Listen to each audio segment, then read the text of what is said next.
Joseph. Somewhere on the Atlantic Ocean, 1939.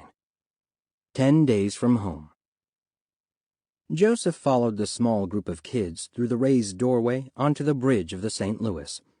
The bridge was a narrow, curving room that stretched from one side of the ship to the other. Bright sunlight streamed in through 24 windows, offering a panoramic view of the vast, blue-green Atlantic and wispy white clouds. Throughout the wood-decked room were metal benches with maps and rulers on them, and the walls were dotted with mysterious gauges and meters made of shining brass. There were a number of crewmen on the bridge, some of them wearing blue and white sailor uniforms like the stewards, and 3 more in brass-buttoned blue jackets with gold bands at the cuffs and blue officers' caps with gold trim. One of the regular sailors stood at a spoked steering wheel the size of a truck tire, with handles sticking out all around it. It looked like the steering wheels Joseph had seen in paintings of pirate ships, but this one was metal and connected to a big rectangular pedestal. The shortest of the 3 men in fancy uniforms strode over to the group with a big smile on his face. Joseph recognized him from the Shabbos service. "Welcome to the bridge, boys and girls," he said. "I'm Captain Schroeder." The captain shook each of their hands, even though none of them was older than 13. One of the parents on board the ship had arranged for a tour of the bridge and engine room for any children who wanted to attend, and 8 of them had signed up. Ruthie and Evelina hadn't been interested, but Renata was there, along with a few of the other older kids. Captain Schroeder introduced them to his first officer and the other crew on the bridge, and showed them what some of the gauges and dials meant. Joseph listened eagerly. "This is the engine control for the St. Louis," Captain Schroeder explained. "When we want to change speed, we grip these handles, slide them all the way forward, and then pull them back to the new setting." He smiled. "I'm not going to change the speed now because we've got the engines set right where we want them." Joseph noticed both handles were set to ahead full. "Are we going full speed because we're racing 2 other ships to Cuba?" Joseph asked. The captain looked surprised, and then a little angry. "Where did you hear that we're racing other ships to Cuba?" he asked Joseph. "2 stewards were talking about it the other day," Joseph said, feeling a little nervous. "They said if we don't make it there first, they might not let us in." The captain pursed his lips and glanced meaningfully at his first officer, who looked concerned. The captain turned on his smile again. "We're not in any kind of race," he said, looking from Joseph to the other kids. "We're just making best possible speed because we have calm seas and a following wind. You've nothing to worry about. Now perhaps Petty Officer Yockel will show you the engine room." As high up as the bridge was on the ship, the engine room was just as far down. After stepping through a steel fire door that had "Crew Only" painted on it in big letters, Joseph and the tour group went down staircase after staircase, and they still weren't to the engine room yet. Below decks was very different from what Joseph was used to above decks. Where everything on A, B, and C decks was airy and comfortable, there were no portholes here, no spacious cabins. The air was damp and smelled of cigarettes and cabbage and sweat. Peeking into the rooms, Joseph could see that the crew quarters below decks had 2 beds to a room and barely enough space to turn around.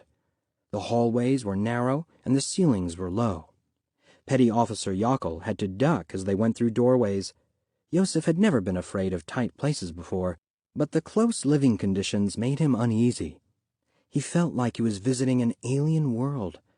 The 7 other kids must have felt the same way because they were all silent, even Renata. From down the hall came the sound of men singing, and Petty Officer Yockel slowed. As they got closer, Joseph recognized the tune. It was the Horst Wessel song, the anthem of the Nazi Party. Joseph's skin crawled, and he and the other kids looked at each other nervously. Joseph had heard the Horst Wessel song hundreds of times in the weeks following his father's abduction. It had gone overnight from an obscure song the Nazis sang at rallies to the unofficial national anthem of Germany, and it was frightening. The last time Joseph had heard the song was the day every one of his neighbors had lined the street to salute as Nazi soldiers marched by. Petty Officer Yockel tried to slip the children past the little common room where the crewmen were drinking and singing, but suddenly someone in the room called out, "Stop! Passengers aren't allowed down here!" Yockel froze, and so did Joseph. One of the men got up from the table, a scowl on his face. He was a thick-set man with a bulbous nose, bulldog cheeks, and dark, heavy eyebrows. Joseph knew that face from somewhere. Had he been their steward at dinner? Set up their beds one night?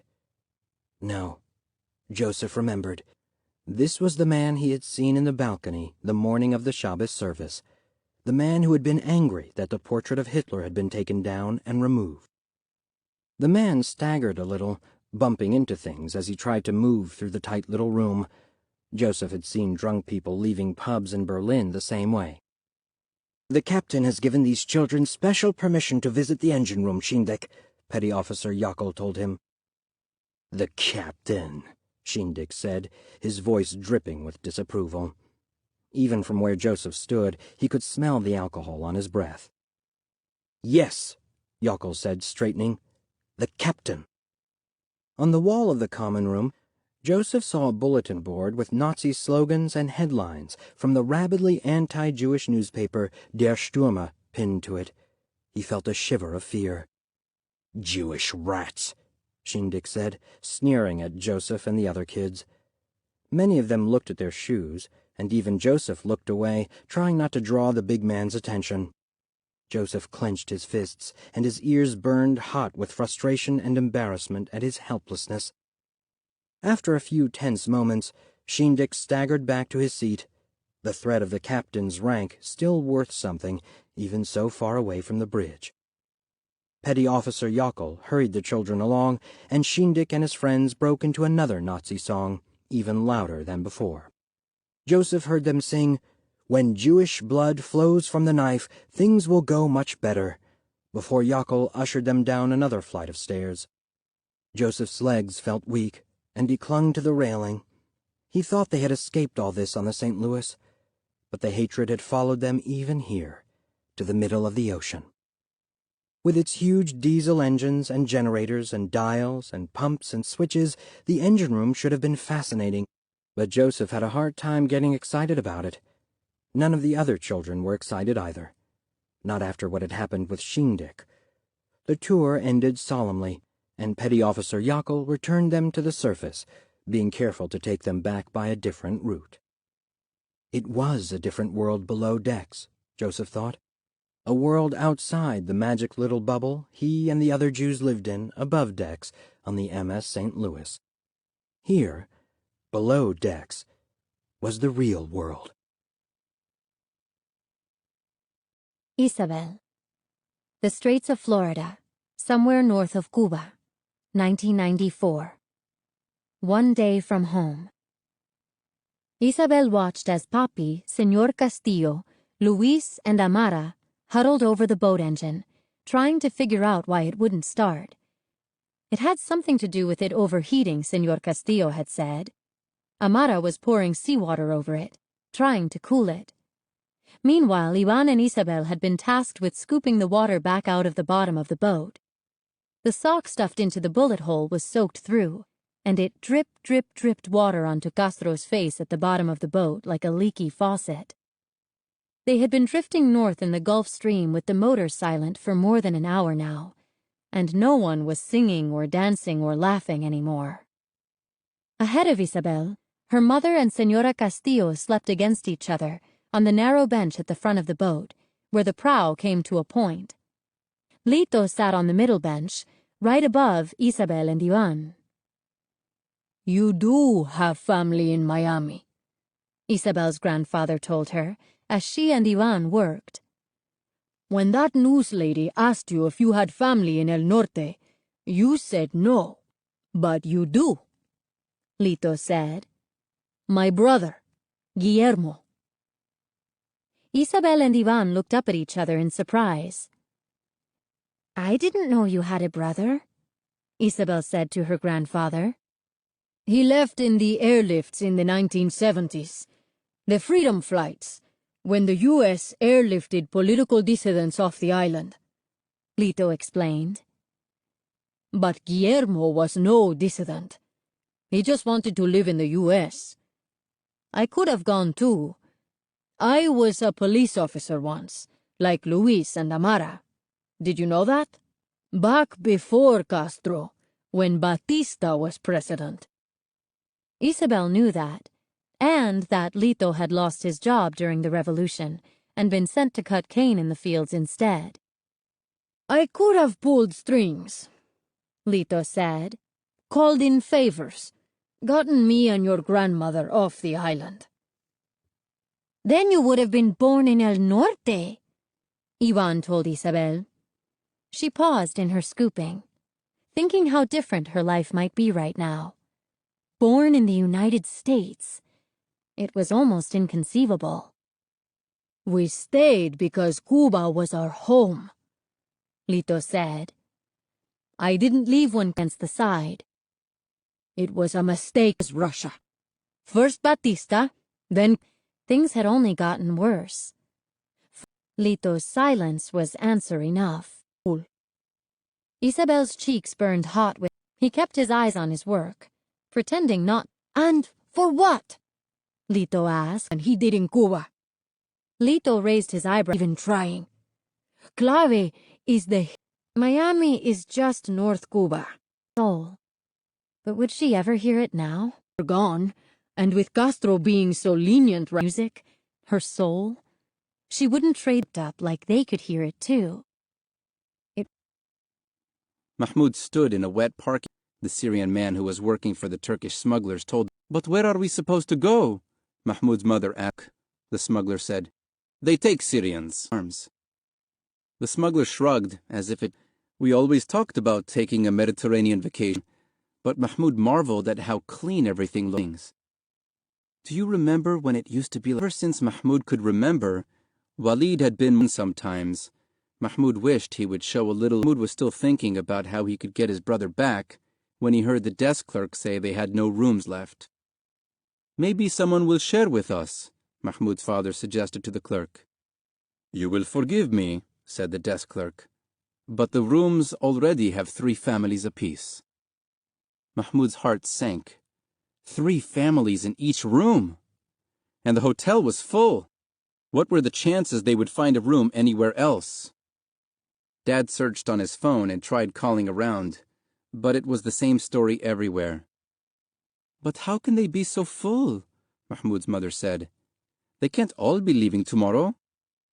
With nowhere else to go, they found the park the smuggler had told them about. But there was no room for them there either. All the other refugees who had been turned away from the hotels were there, some sleeping on benches in the rain, others lucky enough to have tents that looked like they had been there for more than a day or 2. Mahmoud slumped in the rain. He was so wet, so tired. He just wanted somewhere warm and dry to sleep. "We should have stayed at the refugee camp," Mom said. "No," said his father. "No, we move forward. Always forward. And we don't stop until we get to Germany. We don't want to end up stuck in this place. Let's just see if we can find a dry spot for the night." Mahmoud spied a thin Syrian boy about his age, approaching each of the families in the park, offering them something. Mahmoud wandered closer to have a look. The boy saw his interest and came over to him. "Want to buy some tissues?" the boy asked. He offered Mahmoud a small, unopened plastic pack of tissues. "Just 10 Syrian pounds or 10 Turkish kurush." "No, thank you," Mahmoud said. "Do you need water? Life vests? A phone charger? I can get it for you, for a price." "We need a place to stay," Mahmoud said. The boy looked Mahmoud and his family over. "I know a place," the boy said. "I will show you for 2,000 Syrian pounds, or 25 Turkish lira." 2,000 Syrian pounds was almost $10 American. A lot of money when you had a whole continent to cross. But the rain was getting stronger, and there was no place dry left in the park. When Mahmoud told his father the boy's offer, Dad was willing to pay. The boy led them away from the coast to a neighborhood where weeds grew up through the cobblestones, and the houses had metal grates on the windows instead of flower boxes. One of the street lamps flickered, giving the street an ominous energy. The boy lifted a broken chain-link fence that led to a parking lot. "Here," he said. Mahmoud's father gave the rest of his family a dubious look and led them under the fence. They followed the boy to a large square building with boarded-up windows and graffiti-covered walls. One of the boards blocking the door from trespassers had been ripped off, and they pushed their way inside. It was a mall, or it had been once. A large open courtyard with an empty fountain in the middle was ringed with storefronts that went up for 4 levels. A few of the shops were lit up with lamps connected to extension cords, and others burned kerosene lamps and candles. But most of the shops weren't shops anymore.